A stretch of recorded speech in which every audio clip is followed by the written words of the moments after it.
நம்மள ஏமாத்துறவங்கள எப்படிங்க கண்டுபிடிக்கிறது யோசிச்சு பார்த்திருக்கீங்களா? இந்த ஒரு கேள்விக்கு ஒரு பழங்காலத்து கதையில சூப்பரான பதில் இருக்கு. வாங்க, ஒரு தந்திரமான குரங்கு செஞ்ச மேஜிக்கும் அதுக்கு ஒரு புத்திசாலி நரி போட்ட பிளானும் நமக்கு என்ன சொல்லிக் கொடுக்குதுன்னு பார்க்கலாம். கதையோட முதல் பகுதிக்குள்ள போலாம். அமைதியா இருந்த ஒரு காட்டுல திடீர்னு ஒரு ஆட்சி மாற்றம் எப்படி நடக்குதுன்னு பார்க்கலாம். அந்த காட்டுல எல்லாமே ரொம்ப அமைதியா ஒரு சிஸ்டமோட போயிட்டு இருந்துச்சு. எல்லா விலங்குகளும் ரொம்ப சந்தோஷமா வாழ்ந்துட்டு வந்துச்சு. ஆனா அந்த நிம்மதி ரொம்ப நாளைக்கு நீடிக்கல. திடீர்னு எங்கிருந்தோ ஒரு மர்மமான குரங்கு காட்டுக்குள்ள வந்துச்சு. அதோட திடீர் வருகை அந்த காத்தோட அமைதியையே களைச்சு போட்டுச்சு. அதோட தோரணையும் பேச்சும் மத்த விலங்குகளுக்குள்ள ஒரு மாதிரி பயத்தை உண்டாக்கிடுச்சு. அந்த குரங்கு சும்மா இல்லாம எனக்கு மேஜிக் பவர் இருக்குன்னு சொல்லிட்டு வெறும் கையில இருந்து சர்க்கரையை வரவழைச்சு காட்டுச்சு. இத பார்த்த மத்த விலங்குகள்லாம் அப்படியே ஆச்சரியத்திலயும் பயத்திலயும் உறைஞ்சு போயிட்டாங்க. அது ஒரு சின்ன தந்திரன்னு அப்போ யாருக்குமே தெரியல. அந்த குரங்கு ரொம்பவே திமிரா, இனிமே நான் தான் உங்க ராஜா அப்படின்னு அறிவிச்சிருச்சு. பயந்து போன விலங்குகளால எதுவுமே பேச முடியல. பாத்தீங்களா, ஒரு சின்ன ஏமாத்து வேலைய வச்சு அது அந்த காட்டுக்கே ராஜாவாகிடுச்சு. இப்போ ஒரு சின்ன சஸ்பென்ஸ். இந்த கதையெல்லாம் சும்மா விலங்குகளை பத்தின கதை தானா, இல்ல இதுக்கு பின்னால வேற ஏதாச்சும் ஆழமான விஷயம் இருக்கா?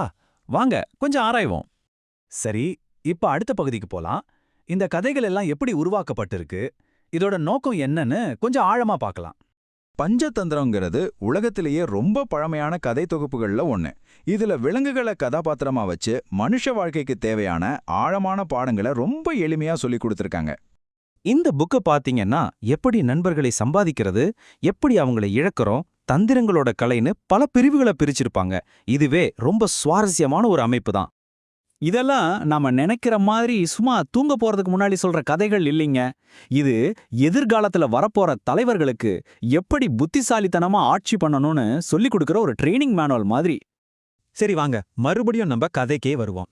அந்த புத்திசாலி நரி மந்திரி இந்த பெரிய பிரச்சனையை எப்படி சமாளிக்க போறாருன்னு பார்க்கலாம். மத்த எல்லா விலங்குகளும் அது மேஜிக்னு நம்பிட்டு இருந்தப்போ அந்த நரி மட்டும் ரொம்ப ஷார்ப்பா இருந்துச்சு. குரங்கோட கைய ரொம்ப உன்னிப்பா கவனிச்சு அது கையில சக்கரை கட்டிய மறைச்சு வச்சிருக்கிற தந்திரத்தை கண்டுபிடிச்சிருச்சு. நரி ஒரு மாஸ்டர் பிளான் போடுச்சு. குரங்கு ஜெயிக்கவே முடியாத ஒரு சவாலை வச்சு அதோட ஏமாத்து வேலையை எல்லாரும் முன்னாடி அம்பலப்படுத்த நினைச்சிச்சு. இது சும்மா ஒரு சவால் இல்ல, அது ஒரு பொறி. இப்பதான் கதையோட கிளைமேக்ஸ்க்கு வந்திருக்கோம். நரியோட திட்டம் இங்கேதான் கச்சிதமா அரங்கேற போகுதே.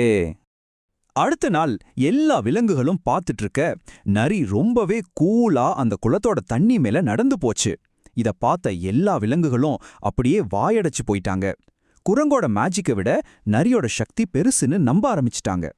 இங்க தான் அசல் விஷயமே இருக்கு. குரங்கு செஞ்சது ஒரு சீப்பான ட்ரிக்கு, ஒரு சின்ன ஏமாத்து வேலை. ஆனா நரி என்ன பண்ணுச்சு, தன்னோட புத்திசாலித்தனத்தையும் டீம் ஒர்க்கையும் யூஸ் பண்ணுச்சு. அதாவது யாருக்கும் தெரியாம தன்னோட நண்பர்களான ஆமைகளை தண்ணிக்கடியில ஒரு பாலம் மாதிரி வரிசையா நிக்க வச்சிருந்துச்சு. பாத்தீங்களா? சரி, கதையோட முடிவுக்கு வந்துட்டோம். இதுல இருந்து கிடைக்கிற பாடம் என்னன்னா, பஞ்சதந்திரத்தோட ஒட்டுமொத்த நோக்கமே இதுதான். இந்த கதை நமக்கு நேரடியா சொல்ற நீதி இதுதான். ஏமாத்துறவங்க ஒரு நாள் ஏமாந்து போவாங்க. தந்திரம் ஒரு நாள் கண்டிப்பா அம்பலமாகும். ஆனா புத்திசாலித்தனம் எப்பவுமே நிலைச்சு நிற்கும். இதுதான் இந்த கதை சொல்ற காலத்தால் அழியாத ஞானம். இந்த பழைய காலத்து பாடம் டீப் ஃபேக்கு, தப்பான தகவல்னு நிறைஞ்சிருக்கிற இந்த நவீன காலத்துக்கு எப்படி பொருந்துது? நம்மள சுத்தி இருக்கிற மாயைகளுக்கு பின்னால இருக்கிற உண்மையை நாம எப்படி கண்டுபிடிக்கிறது? இந்த கேள்வியோட உங்களை சிந்திக்க விட்டுட்டு போறேன்.